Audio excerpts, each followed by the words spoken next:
नमस्कार, आप देख रहे हैं आई इंडिया और मैं हूं उदय चौहान। मैं हूं जयंत श्रीवास्तव। सीतापुर की सियासत का करंट आज हाई था। वजह यह थी कि आज उत्तर प्रदेश के मुख्यमंत्री योगी आदित्यनाथ ने सीतापुर में ताबड़तोड़ 3 जनसभाएं की। वहीं दूसरी तरफ समाजवादी पार्टी के राष्ट्रीय अध्यक्ष और पूर्व मुख्यमंत्री अखिलेश यादव भी आज सीतापुर के दौरे पर थे। इन दोनों बड़े नेताओं के कार्यक्रमों के चलते सीतापुर की सियासत का पारा आज दिन भर चढ़ा रहा। मुख्यमंत्री योगी आदित्यनाथ ने जहां मंच से सपा मुखिया पर निशाना साधा, वहीं अखिलेश यादव ने भी उनके सियासी तीरों पर पलटवार किया। तो क्या रहे वो सियासी तीर जो सीएम ने सपा मुखिया पर छोड़े और सपा मुखिया ने कैसे उनका दिया जवाब, इसकी पूरी जानकारी देंगे जयंत जी। देखिए, आपको बता दें कि योगी आदित्यनाथ जी ये सीतापुर में 3 चुनावी जनसभाओं को संबोधित किया है। इन्होंने सबसे पहले सिवता विधानसभा में चुनावी सभा की और उसके बाद फिर महमूदाबाद में यहाँ पर 3 विधानसभा सीटों के लिए प्रत्याशियों के लिए जनसभाएं की है और उसके बाद उन्होंने मिश्रिक में जनसभा की है। इन तीनों जनसभाओं में जो है उन्होंने सीएम जो पूर्व सीएम हैं अखिलेश यादव, इन पर निशाना साधा है और इस पर जो है आरोप लगाया है परिवारवाद और आतंकवाद का।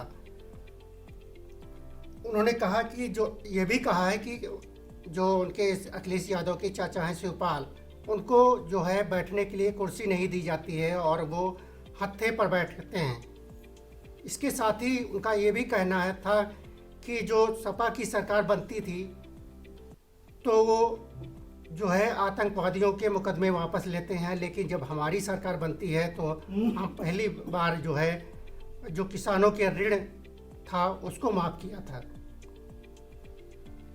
जी, तो सीएम योगी ने जो 3 जनसभाएं की हैं उनमें अपनी सरकार की उपलब्धियों का बखान तो किया है, लेकिन अधिकतर वो हमलावर रहे सपा की सरकार पर। उन्होंने यहाँ तक कहा कि सपा वाले अपने चाचा का ही सम्मान नहीं करते। नाम लिए बगैर उन्होंने अखिलेश यादव पर सीधे सीधे तंज कसा और कहा कि चाचा शिवपाल यादव को बैठने के लिए कुर्सी नहीं मिलती तो कुर्सी के हत्थे पर बैठते हैं, जबकि सपा वाले आतंकवादियों को अपने सिर पर बिठाते हैं। इसके अलावा भी परिवारवाद, दंगावाद, तमंचावाद जैसे शब्दों से नवाजा सपा मुखिया को।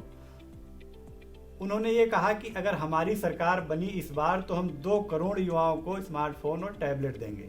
2017 के पहले के हालातों का उन्होंने जिक्र किया। कहा पहले बिजली नहीं मिलती थी और अब भरपूर बिजली मिल रही है। पहले की कानून व्यवस्था को लेकर भी उन्होंने सवाल उठाए कि पहले जो है बहू बेटियां सुरक्षित नहीं थी, पहले दंगे होते थे। 2017 के बाद कानून व्यवस्था में आमूलचूल परिवर्तन हुआ है।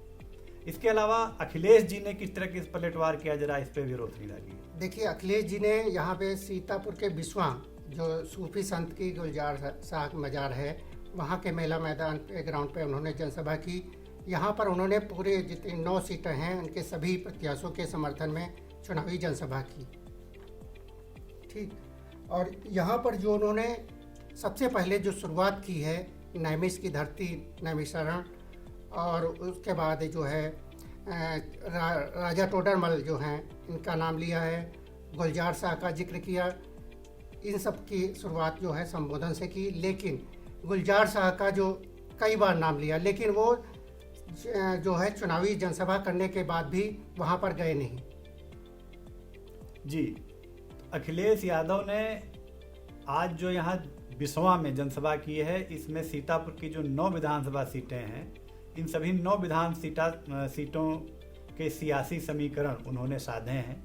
इसके अलावा जो भाजपा पर पलटवार किया अखिलेश यादव ने, उन्होंने मंच से कहा कि जो हमारी गर्मी निकालने की बात करते हैं, जो 2 चरण के चुनाव हो चुके हैं उनमें उनकी भाप निकल गई है और आने वाला जो तीसरा चरण है उसमें पूरी तरीके से उन्होंने बताया कि सपा की सरकार आ रही है।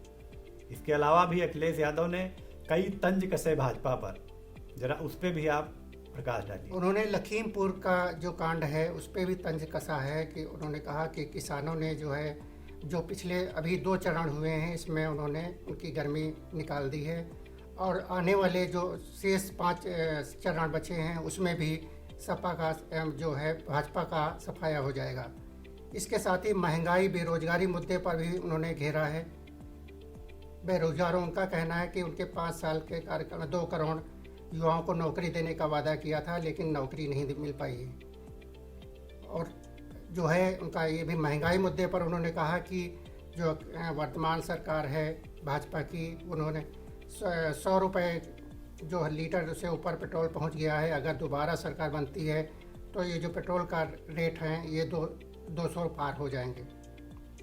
जी, तो इस तरीके से आज इन दोनों नेताओं के बीच में खूब सियासी तीर चले हैं। एक ने मंच से हमला किया तो दूसरे ने उस हमले का जवाब दिया। अखिलेश ने तो यहाँ तक कहा कि काका चले गए और अब बाबा भी चले जाएंगे। काका से उनका मतलब 3 कृष काले काले कानूनों से था और बाबा का मतलब मुख्यमंत्री योगी आदित्यनाथ से था। तो इस तरीके से आज सीतापुर की सरजमी पर जो सियासत गरमाई, उसको लेकर के चर्चाओं का दौर भी जारी रहा कि आने वाली 23 तारीख को क्या कुछ सियासी हवा किसके पक्ष में बहेगी, नतीजे 10 मार्च को क्या आएंगे। फिलहाल नेताओं का आना और जनसंपर्क अभियान अभी जारी है। भाजपा के अमित शाह जो गृह मंत्री हैं उनका दौरा प्रस्तावित है और सीएम डिप्टी सीएम का भी दौरा प्रस्तावित है। 23 तारीख को महज 3 दिन बचे हैं। इन 3 दिनों में 2 दिन बचे हैं। 21 की शाम से चुनाव प्रचार थम जाएगा। इन 2 दिनों में पार्टियां पूरी ताकत झोंक रही हैं अपने अपने पक्ष में माहौल बनाने का। फिलहाल सीतापुर की चुनावी हवा किसके तरफ बहेगी, इसके लिए हमें 10 मार्च तक का करना होगा इंतजार।